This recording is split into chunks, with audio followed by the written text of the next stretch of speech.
La mano arriba, gente. La mano arriba. Todos juntos en 3, 2, 1, tiempo. Leyenda de vieja escuela y un par de niños. Me encanta enfrentarme a un viejo conocido, porque aquí hay muchos estilos, pero no tienen nada de freestyle competitivo. ¡Dale! ¿Cuál par de niños? Recuérdate que al padre se lo viola y si quiere hasta el monaguillo. Ay. No me digas que eres bueno si sabemos el domicilio. Kilómetro 31, el kilómetro está vivo. Freestyle nació en una esquina de un barrio que está perdido, con rappers sin sentimientos pero con sentido. Niño, ten cuidado lo que digo, era freestyle por amor, no batallas por un disco. Si el Thompson es un parásito, carnal, siempre te quedó grande la palabra México. Tú lo pegaste por tus malos hábitos. Yo ya dejé las drogas para alcanzar el éxito. Tú eres muy sencillo. Puede que te prendas, pero estoy utilizando corridos. Porque con el Kraken agarro la Thompson, pierdo el control como Adam Sandler. Si somos como niños. Les voy a disparar con una Magnum a la suerte. Yo también le dejé las drogas en el cuarto cajón del laberinto 7. Niño, que no se siente. En el tercer universo no está la Tierra, está vigente.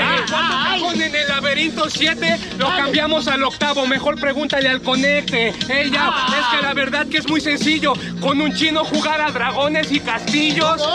¿Por qué te metiste con ellos, bastardo? Al rato te van a apadrinar y te van a decir cuarto y quinto paso. No mames, estás bien tarado. Eres el Thompson de los más viejos que topo, pero de los más traumados. Yo rapeo sin maña, soy Dora Exploradora y sus mochilas se ven extrañas. Niño, que no hay daña. La mía tiene mota y caguamas, la tuya un mapa. Que con la séptima te roben. Te explico algo que no sabes porque eres muy joven. Los adultos cuando no trabajan no comen. Yo tengo más talento, tú menos obligaciones. Pero neta, que está bien cagado. Tú ya salte la batalla, si quieres te tiro un paro. Pues este es un chino contra un mexicano. O sea que ellos copian lo que aquí patentamos. Cuando los adultos no trabajan no comen, cuando los adultos no trabajan es porque no son pobres. Niño, y es que ya todo está claro, cuando alguien de 30 no trabaja es porque está coronado.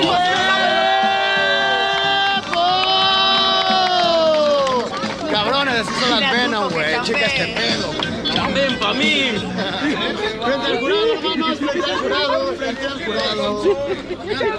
Jueces, decisión en 3, 2, 1.